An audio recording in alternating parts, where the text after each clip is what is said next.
The alien girl sat quietly in the corner of the colony workshop, her violet skin glowing faintly under the dim lights. Around her, machines hummed, tools clattered, and voices rose and fell as the workers finished their shifts. She kept her head down, her long hair hiding her eyes. No one spoke to her. No one noticed her silence. To them, she was just another worker. But deep inside, she carried something heavier than any machine part or tool. A feeling of emptiness.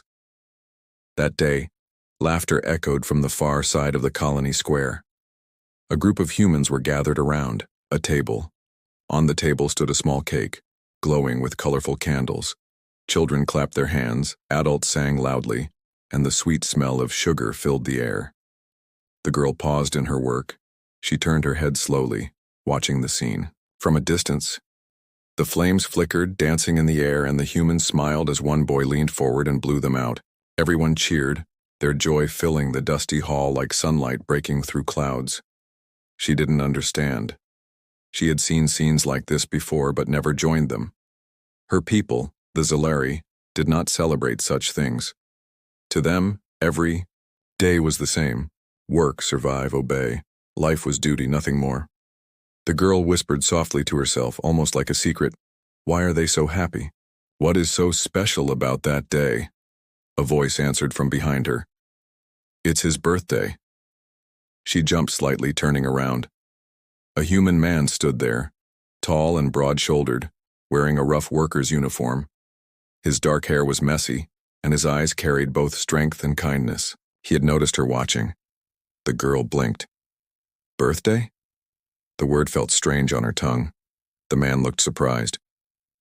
"You don't know what a birthday is?" She shook her head slowly, her eyes lowering to the floor.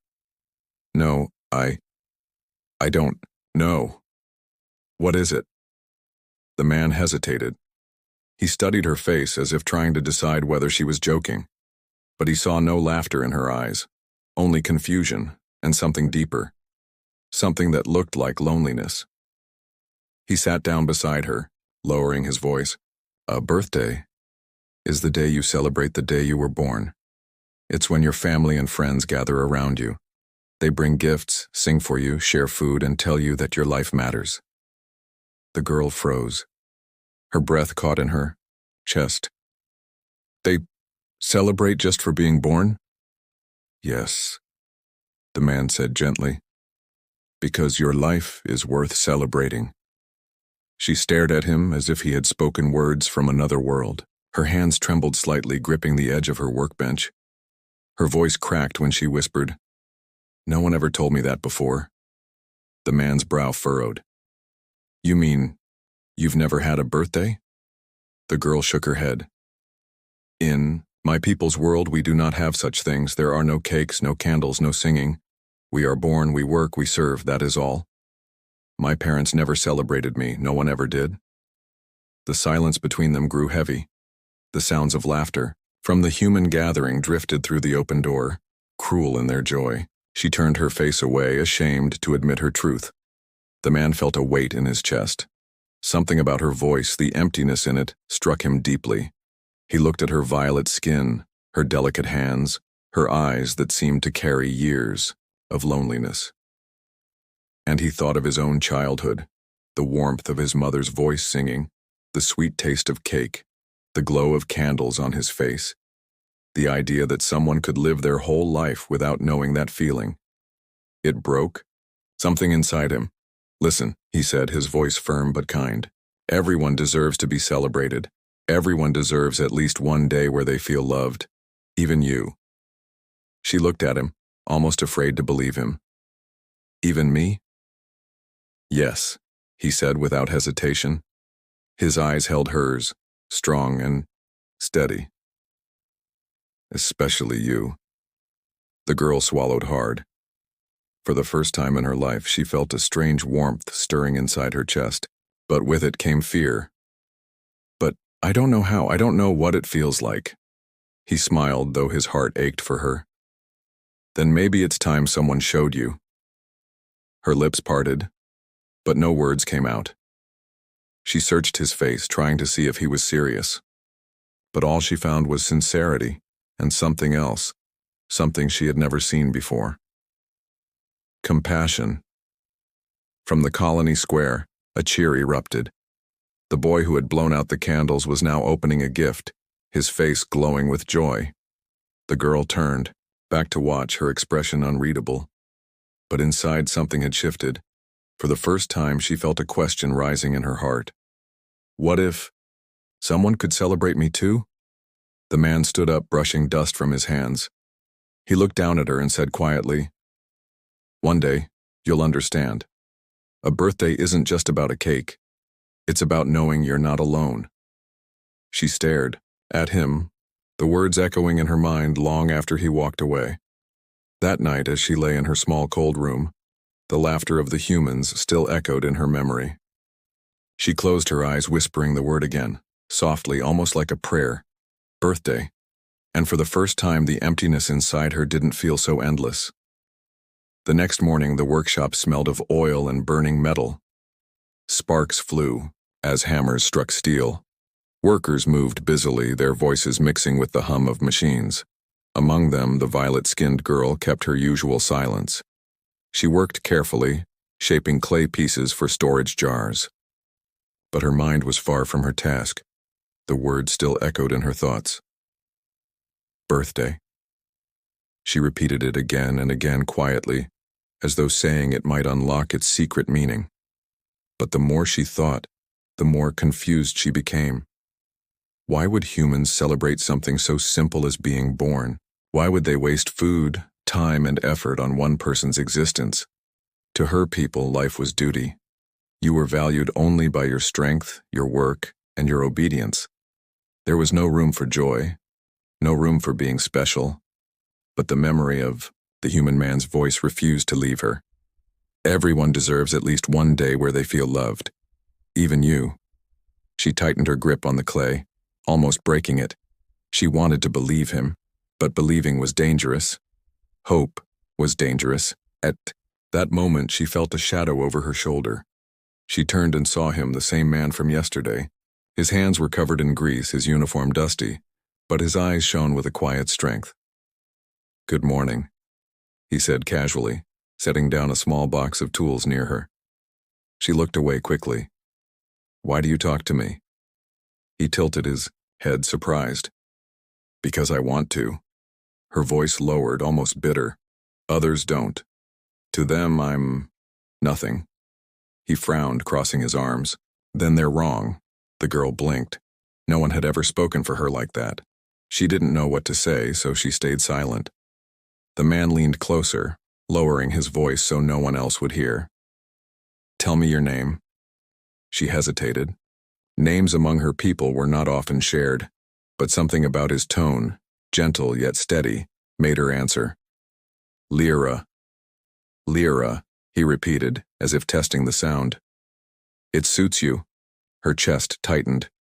No one had ever spoken her name like that before. Soft, respectful, almost warm. He gave a small smile. "I've been thinking about what you said yesterday, about never having a birthday." Her eyes flickered with unease. "It doesn't matter." "Yes, it does," he replied firmly. "It matters more than you think." Lyra looked away. "Why? Why should my life matter? I was born and forgotten." The man shook his head. "Because no one should live without knowing what it feels like to be celebrated, to know they're not alone." She stared at him, stunned by his conviction. "You speak as if it's easy, but it's not. My people don't believe in such things." He leaned closer, his voice quiet but unshakable.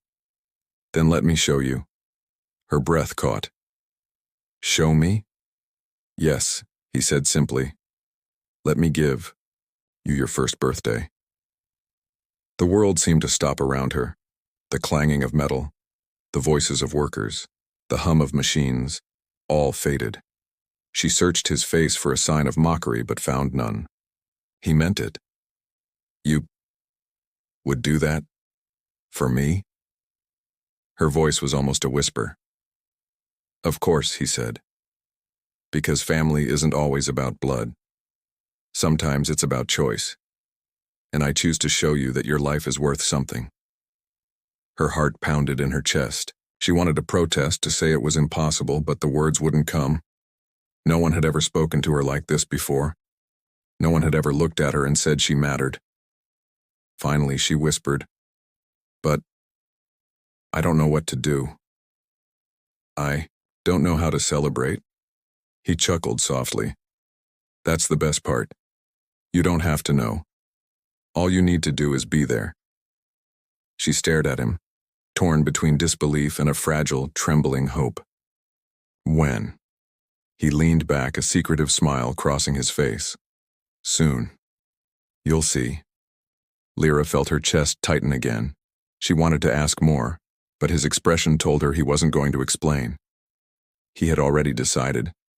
For the rest of the day, she couldn't concentrate on her work. Every time she looked up, she saw him gathering small things, scraps of wood, colorful wires, even a broken glass piece he polished until it shone. She didn't know what he was planning, but it felt like watching someone weave a secret.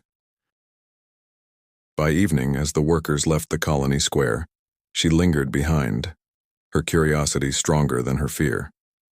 She saw him carry something heavy under a cloth, slipping into the old workshop at the far end.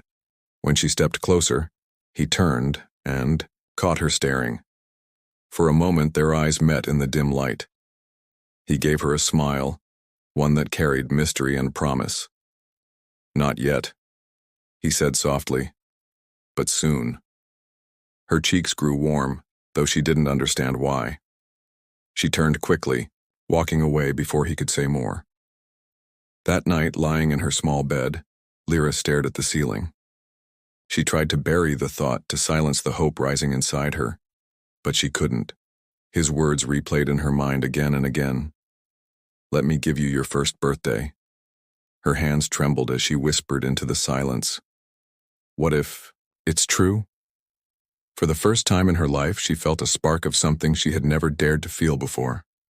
Not just hope, not just longing, but the faint light of possibility. And somewhere in the quiet workshop, hidden beneath cloth and tools, a human man worked late into the night. His promise had been made, and he would keep it. The day began like any other. The colony's metal walls echoed with the sound of boots, machines, and voices. Lyra moved through her shift quietly, carrying jars and sorting tools, but her mind was far from her work. For 2 nights, she had been unable to sleep properly. The human's words haunted her. "Let me give you your first birthday." Each time, she remembered, her chest tightened. Part of her wanted to believe. Another part warned her it was only a dream. Hope had never been safe for her kind, but today felt different. She sensed something in the air, as if the world was holding its breath. The human avoided her most of the morning, but she caught glimpses of him, moving with a secret energy, carrying small things hidden beneath cloth, speaking quietly with others. It was as if he was preparing for something unseen. By evening, when the last workers left, she lingered in the workshop. She told herself it was only because she had more cleaning to do. But in truth, she was waiting. The sound of heavy footsteps reached her ears. She turned. He was there. The human. His face was lit with a strange brightness she had never seen before. "Come with me," he said softly. Her heart raced. She hesitated. "Why?" He only smiled. "You'll see." Against her fear, she followed him through the empty hallways. The lights flickered above them, casting shadows across the walls. He stopped at a small door at the far end of the colony workshop. Lyra frowned. She had never seen this room used before. The human pushed the door open. Inside, the air smelled faintly of wood and sugar. She stepped in slowly and froze. The room glowed with warmth. A table stood in the center, draped with a clean cloth. On it rested a small round cake, its surface uneven but sweet, covered in white frosting. And at the top, tiny flames flickered on colorful candles. Lyra's eyes widened. The soft firelight danced, painting the room with gold and orange. She stared as if she were seeing magic for the first time. Her voice broke in a whisper. What is this? The human stepped beside her. This is your birthday, Lyra. She turned toward him, disbelief filling her face. But I've never. He cut her gently with a smile. I know. That's why I made this. For you. Her breath caught. She took a step closer to the table, her hands trembling.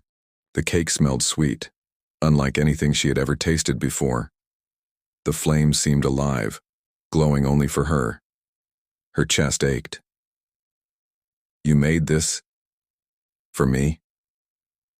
Yes, he said. His voice was steady, but his eyes carried something deeper. Something like pride and a quiet kindness. Because your life matters, and it deserves to be celebrated. Tears stung her eyes. She tried to blink them away, but they fell anyway, running down her violet cheeks. No one had ever done anything like this, for her, not once. The human reached into a small box nearby and pulled out something wrapped in fabric. He held it out. There's more. A gift. She shook her head, overwhelmed. No, I don't deserve. You do, he said firmly. More than you know. Open it. With shaking hands, she untied the cloth. Inside lay a simple but beautiful red dress, its fabric soft and shining under the candlelight. She gasped, pressing it against her chest. It's yours, he said. Wear it. Tonight you are not just a worker. Tonight you are someone worth celebrating. Her tears fell freely now. She wanted to protest again, but his words silenced her. She clutched the dress tightly, as if it might vanish if she let go. The human guided her to the table. Now, one last thing. The candles. She stared at them, uncertain. What do I do? He smiled gently. You close your eyes. You make a wish. Then you blow them out.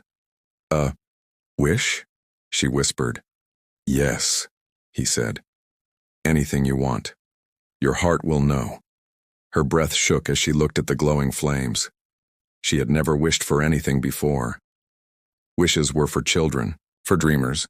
She had been neither. But now, she closed her eyes. For the first time, she let her heart speak. She wished, not for wealth, not for power, but for something far simpler. For this moment not to end, for this warmth to stay. When she opened her eyes, she leaned forward and blew softly. The flames flickered, then went out, one by one, leaving only smoke curling upward. The room fell silent. For a heartbeat, she thought she had done it wrong. Then the human clapped his hands once, smiling. Perfect. Her lips parted. She felt something new, something so powerful it almost frightened her. Happiness. She turned toward him, her voice trembling. Why? Why did you do this? His answer was simple, but it shook her to her core. Because family means celebrating each other, and whether you believe it or not, you are not alone anymore. Her tears fell again, but this time they were different. Softer, warmer. She looked back at the cake, the dress, the candles now gone, and for the first time in her life, she whispered words she never thought she would say. Thank you. And as she stood there, the faint smile on her lips glowing in the candle smoke, the galaxy outside remained the same. But inside this small, forgotten room, one life had changed forever. The candles were gone, leaving only the faint smell of smoke and sugar in the small room. Lyra stood frozen, holding the red dress against her chest. Her hands trembled. She had no words big enough for what she felt. Her whole life, no one had ever told her she mattered. No one had ever stopped to see her. And yet this human, someone not of her people, someone who owed her nothing, had given her more than she ever imagined possible. Her throat tightened as she whispered again, "Why me?" The human stepped closer. His voice was calm, but it carried weight. Because sometimes the ones who have been forgotten the most deserve to be remembered the most. Her chest ached. She wanted to believe him, but belief felt like standing on the edge of a cliff. One wrong step and she would fall. He noticed the conflict in her eyes. Lyra, this isn't about what you've done or not done. It's about you. Just you. You're worth celebrating simply because you exist. The words struck her like lightning. She had heard many things in her life, orders, commands, punishments, but never words like these. She pressed her lips together, afraid her emotions would spill out. Slowly, he picked up the knife from the table and cut the cake into pieces. He placed a slice in front of her. Go ahead, try it. Lyra hesitated, staring at the strange food. The frosting shone under the dim light. She lifted the fork with a shaking hand, bringing a small piece to her mouth. The sweetness exploded on her tongue. She froze, her eyes widening. She had eaten many things in her life: bitter rations, hard bread, tasteless gruel. But never this. The taste was almost unbearable in its beauty. She closed her eyes, tears slipping down her cheeks. It wasn't just cake. It was proof that something could exist in this world purely to bring joy. When she opened her eyes again, the human was watching her quietly. His lips curved into a gentle smile. Good? She nodded quickly, unable to speak. For the first time, she laughed. A soft, broken laugh. But real. It startled her. She put a hand to her mouth as if she had done something forbidden. The human shook his head. Don't hide it. That's what it's for. That's what birthdays are about. Joy. Her chest felt too full. She set the fork down and whispered, "Why does this hurt so much?" "Because it's new," he answered softly. "You're feeling something you've never allowed yourself to feel before." She looked down, her violet skin glowing faintly in the candle smoke. "I don't know how to handle it. I'm afraid it will disappear. That I'll wake up tomorrow and it will all be gone." He leaned forward, his voice steady. "It doesn't disappear, Lyra. Once someone shows you love, you carry it with you forever. Even when it feels small, it stays inside." Her hands clenched around the red dress. She wanted to believe him. She wanted to hold on to this moment forever. But a shadow lingered in her heart. Her people had always told her she was nothing. Could one night truly erase a lifetime of emptiness? The human seemed to sense her doubt. "Look at me." Slowly, she lifted her gaze. His eyes were steady, like the ground beneath her feet. "You're not nothing," he said firmly. "You're someone who deserves a family, and family doesn't vanish." The word struck her harder than any blow ever had. Family. She had never dared to think of such a thing. Family was warmth, belonging, a place she had never known.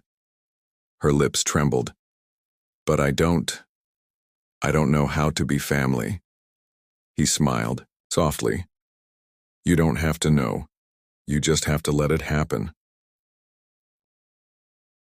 Silence hung between them, heavy and fragile. The red dress slipped slightly in her hands, and she clutched it tighter, as if it were her lifeline. Finally, she whispered, "I want to believe you." "Then believe," he said. "That's all you need to do." Her tears fell again, but this time she didn't hide them.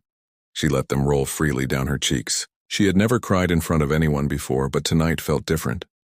Tonight felt safe.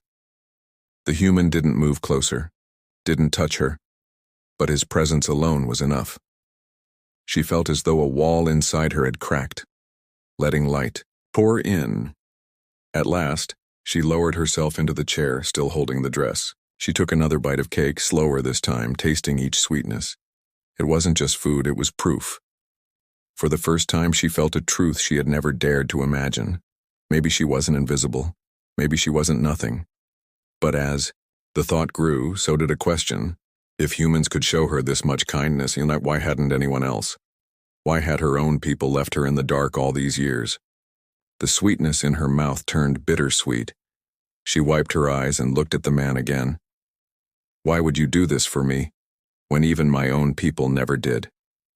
He held her gaze. His answer was simple, but it shook her world. Because sometimes, it takes a human to remind the galaxy what love means. Lyra froze. His words echoed in her mind like a bell, sharp and endless. For the first time in her life, she felt the faint beginning of something she had never known before. A new feeling. Not just joy, not just belonging, but the dangerous, beautiful hope that maybe, just maybe, she had finally found a place she could call home. The small room was quiet now. Only the soft hum of the colony's machines in the distance broke the silence. The candles were gone, the cake half-eaten, and the red dress lay across Lyra's lap like a treasure too precious to touch. But her heart was loud. It pounded in. Her chest too strong, too new. She didn't know how to carry it. For so long she had lived in emptiness. Days that blended together. Work that had no meaning. A life that felt invisible. Yet here she was, sitting in a room filled with warmth, her name spoken with care, her existence celebrated. She whispered, almost afraid of her own voice. "This doesn't feel real." The human leaned against the table, his arms crossed, watching her. "It's real, Lyra, and it's only the beginning." Her breath trembled. "But what if tomorrow it's all gone? What if I wake up and I'm nothing again?" He shook his head slowly. "You can't be nothing anymore, not after this. Once someone knows they matter, that truth can't be erased. You've felt it now. It will stay with you." Her violet eyes glistened with tears. "I don't know if I'm strong enough to believe that." "You don't need to be strong," he said gently. "You just need to let yourself be loved." The words pierced her heart. She lowered her head, clutching the dress tighter, tears falling silently into the fabric. He didn't move closer. He didn't force her. He simply stood there, a steady presence, letting her cry without shame. For the first time in her life, her tears didn't feel like weakness. They felt like release. After a long silence, she raised her head. "What happens now?" The human smiled softly. "Now you keep living. And every year, you'll have another birthday. And every year, you'll remember that you are not alone." Her lips parted, trembling. "Every year?" "Yes," he said firmly. "Not just once. Every year. Because family means we keep reminding each other that we belong." Family. The word still felt too heavy, too big, but now it also felt possible. She looked down at the cake, then back at him. You've changed everything for me." He gave a small nod. "Sometimes one day is enough to change a life." Lyra swallowed hard. She thought of her people, the Zilari. She thought of the cold halls where no one celebrated, where children grew without laughter. And then she thought of this room, of the candles, of the warmth she had felt for the first time. A thought rose in her heart, fragile but burning bright. What if others like me could feel this too? Her voice came soft but steady. Maybe I could teach them, my people. Maybe I could show them what you showed me." The human's eyes lit with quiet pride. "Yes, you can. That's how it spreads, one heart at a time." Her chest, filled with something new, not just hope, but purpose. She stood slowly, the red dress still in her hands. She looked at him, her eyes shimmering. "Thank you for giving me my first birthday, for giving me family." He shook his head. "Don't thank me. Just promise me one thing." She tilted her head. "What?" He smiled. "Promise me you'll never forget this day. No matter how dark it gets, no matter what anyone says, remember this feeling, hold on to it." Her throat tightened, but she nodded. "I promise." The room grew quiet again. For a moment, the galaxy outside, the wars, the councils, the endless struggles, felt far away. Here, there was only a human and an alien girl, and the simple truth that kindness could change the universe. Lyra closed her eyes, pressing the dress to her chest. She felt a warmth inside her she had never known. It wasn't just joy, it wasn't just belonging, it was the start of a new life. When she opened her eyes again, her voice was soft but clear.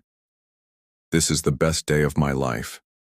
The human smiled, his eyes gentle. "Then it's only the first of many." Outside, the colony lights flickered and the stars stretched endlessly across the dark sky. To the galaxy, nothing had changed.